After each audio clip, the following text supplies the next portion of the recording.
Assalamualaikum warahmatullahi wabarakatuh. Halo teman-teman, kembali lagi kita pada kesempatan kali ini.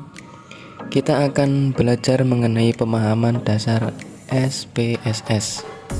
Bagaimana cara menginput data kita, mengenal apa menu-menu yang ada di dalam software atau aplikasi SPSS ini.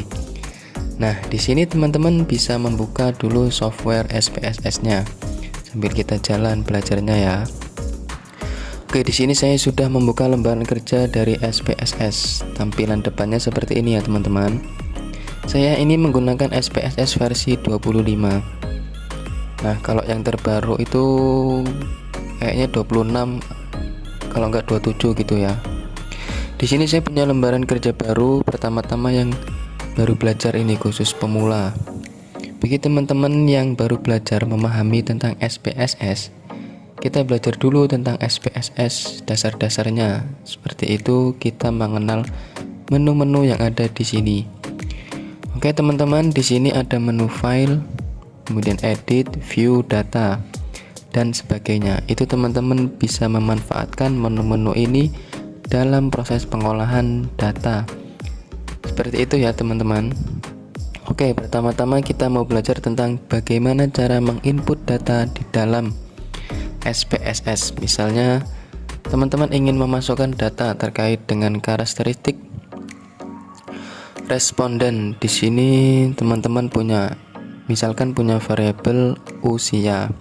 Kemudian ini kita mulai dari awal ya. Teman-teman masuk di variabel view, ini usia. Nah, jadi teman-teman ketika mau memasukkan data variabel apapun itu masuknya tuh di variabel view gitu ya. Nanti di sini adalah hasilnya yang kelihatan gitu ya. Jadi kita masukkan misalkan saya di sini punya variabel usia, kemudian jenis kelamin saya kasih gender gitu. Kemudian pendidikan pekerjaan misalkan. Nah, di sini saya sudah punya 4 variabel ini ya. Kemudian kita rubah data ini, apakah data ini berbentuk numerik atau berbentuk kategori atau berbentuk string dan sebagainya. Di sini tempatnya teman-teman, misalkan usia ini kan tentunya berbentuk angka ya. Sebelum dikategorikan ini berbentuk angka, kita pilih di sini, kita klik di sini. Kita pilih yang string kita, oke. Begitupun dengan gender. Gender ini itu kan kita pilih numerik karena gender nanti yang akan kita masukkan itu. Karena gender yang akan kita masukkan itu bersifat pengkodean. Sama dengan pendidikan, sama dengan pekerjaan, begitu ya teman-teman. Misalnya nanti saya jelaskan ya di depan, nanti kita nolkan desimalnya, kita nolkan, kemudian ini ada label-label ini untuk memperjelas variabel yang ada di sini. Misalkan tadi kita punya variabel yang panjang, misalkan saya beri nama status perkawinan, misalkan ya status kawin, misalkan. Nah ini kita punya, nah ini yang perlu dilihat bahwa di sini tidak bisa digunakan spasi. Ini tidak bisa digunakan spasi. Misalkan kita statuskan kita spasi gini, nah ini tidak bisa, katanya ilegal karakter. Oleh karena itu kita harus berikan tanda apa underscore gitu atau tanpa spasi. Nah di sini label fungsi dari label ini adalah kita memperjelas apa sih maksud dari variabel ini. Misalkan ada variabel yang disingkat, kita perjelas di sini. Status kalau di sini bisa dispasi. Nah, status perkawinan gitu ya. Kita bisa perjelas di sini.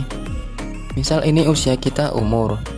Misalnya ini tetap, yang lain tetap ya. Kalau ini sudah sama variabel di sini. Itu dibiarkan kosong saja. Kalau mau memperjelas silahkan memperjelas gitu ya. Oke, selanjutnya kita masuk ke data view. Kita lihat di sini sudah terbentuk variabel yang sudah kita buat tadi. Misalkan usia saya, contohkan Nah, 5 saja ya teman-teman. Kita untuk tahap pembelajaran awal. Saya contohkan 5 responden gitu ya. Saya punya 5 responden nih. Katakanlah usianya itu 2, 4, 6. Ini saya urutkan saja ya. 27, 28. Kemudian gender ini tuh teman-teman mau pakai kode bisa, mau pakai yang tipenya string juga bisa. Nah, di sini saya lebih memilih yang tipenya tadi itu gender yang menarik. Jadi di sini saya kodekan misalkan 1 itu untuk laki-laki, kodenya 2 itu untuk perempuan, 2 lagi untuk perempuan. Jadi 1 untuk laki-laki, 2 itu untuk perempuan. Bisa dimengerti ya. Jadi di sini terdapat 3 laki-laki, 2 perempuan. Bisa juga misalkan teman-teman mau ganti gender, ketika ganti gender itu kita pakai yang sifatnya string, bisa nih. Itu teman-teman bisa langsung bisa gitu ya, perempuan laki-laki misalkan gini. Nah, ini kenapa tidak semua huruf ada? Itu karena jumlah ini di sininya ini itu kurang, jadi kita tambah naikkan misalkan jadi 12 ini. Misalkan ini kita naikkan aja, ini gender kita lihat. Nah, ini sudah bisa kelihatan ya, sudah lengkap ya hurufnya. Oke teman-teman, di sini kita sudah punya data. Kemudian misalkan teman-teman saya pengen kode, karena nanti lebih memudahkan, bisa juga pilih yang tadi sifatnya string apa, nanti tinggal kita kodekan. Nah, kemudian pendidikan juga sama teman-teman, mau pakai yang numerik atau yang sering. Misalkan saya pakai itu memberi 1, itu kodenya untuk SD2, itu kodenya SMA, SMP 3, itu SMA 4, itu perguruan tinggi. Seperti itu ya. Jadi teman-teman di sini sudah punya data. Misalkan pendidikan itu untuk yang SD kodenya 1. Kemudian kita masuk pada pekerjaan. Pekerjaan ini saya berikan pemahaman dasar dulu ya. Ini tadi gender ini bisa kita pakai yang string, bisa kita pakai yang numerik. Kalau pendidikan pun begitu. Jadi ini kita selang-seling saja. Nanti saya tunjukkan bagaimana cara merubah ini, kode-kode ini menjadi data yang sifatnya kategori. Misalkan 1 untuk guru tua, untuk swasta 3, untuk wirausaha di T4, untuk PNS misalkan 5. Untuk apa gitu? Jadi misalkan 5 untuk ibu rumah tangga. Misalkan status kawin juga sama. Kawin atau tidak kawin, misalkan saya pakai numerik ya, sifatnya numbering. Misalkan kawin 1 itu kawin 2 itu kawin 2 itu tidak kawin. 12 tuh jadi 1 untuk statusnya kawin, 2 statusnya belum kawin gitu ya. Nah, sekarang teman-teman kita sudah punya data nih. Bagaimana cara kita merubah angka-angka ini ya? Angka-angka ini menjadi sifatnya kategori. Misalkan tadi yang 1 ini kodenya 1 itu adalah SD pendidikannya. Bagaimana cara kita langsung ya kita memanfaatkan di sini variabel view. Termasuk kembali ke variabel view tadi di pendidikan. Ya, pendidikan kita masuk di values. Kita ketikkan angka 1 di value. Kemudian labelnya itu SD2, itu SMP 3, itu SMA 4, itu perguruan tinggi F.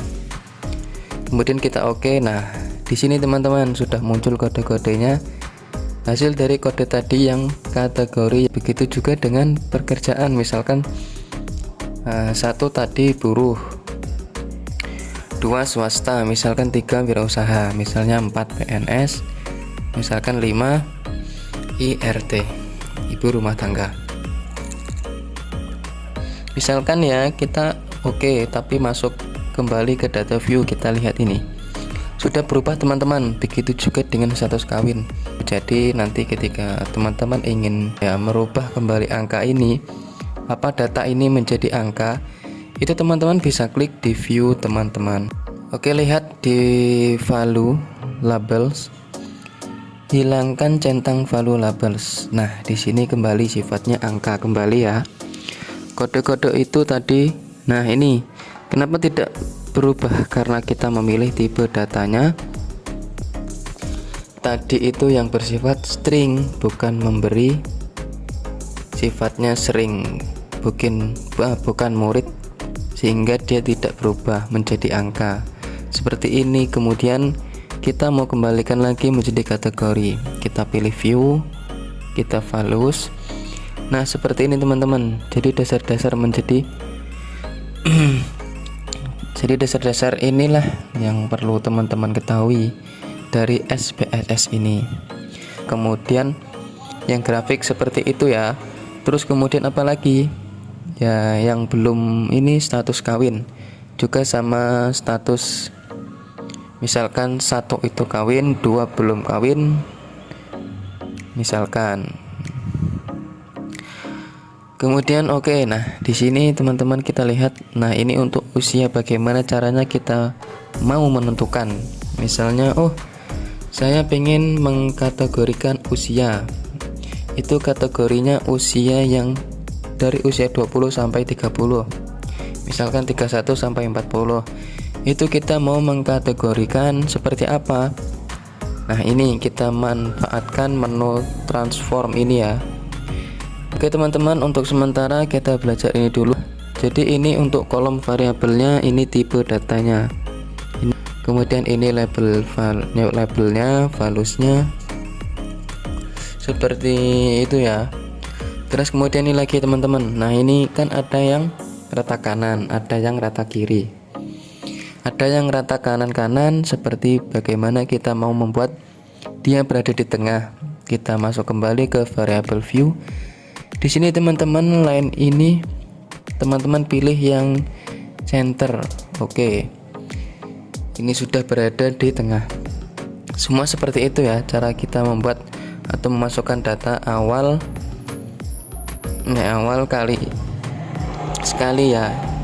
Ini awal sekali gitu ya teman-teman. Bisa juga data-data ini teman-teman masukkan dulu di Excel, kemudian nanti bisa di copy kemudian dipastikan SPSS. Oke, seperti itu. Mungkin hanya ini yang bisa saya sampaikan untuk pemahaman dasar dulu ya teman-teman. Saya kira ini yang bisa saya sampaikan. Semoga video ini bermanfaat. Terima kasih. Video-video yang berkaitan dengan tutorial pengolahan data statistik menggunakan beberapa software statistik. Oke teman-teman, saya kira itu yang bisa saya sampaikan. Sekian dan terima kasih. Wassalamualaikum warahmatullahi wabarakatuh.